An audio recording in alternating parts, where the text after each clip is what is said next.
Kita nyo mga kabundok, mukhang makulimlim po yung panahon ngayong araw.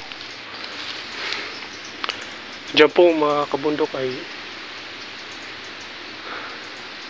diyan na mga gubat na yan. Sabi ng tatay ko, may ahas daw yan dyan, malaking ahas dyan sa gubat na yan.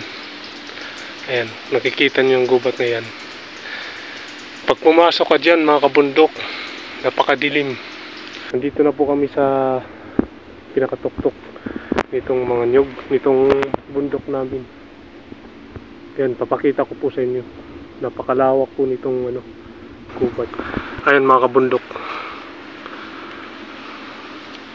napakalawak po yan.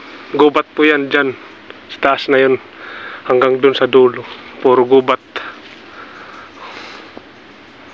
Ayan, dyan daw nakakita si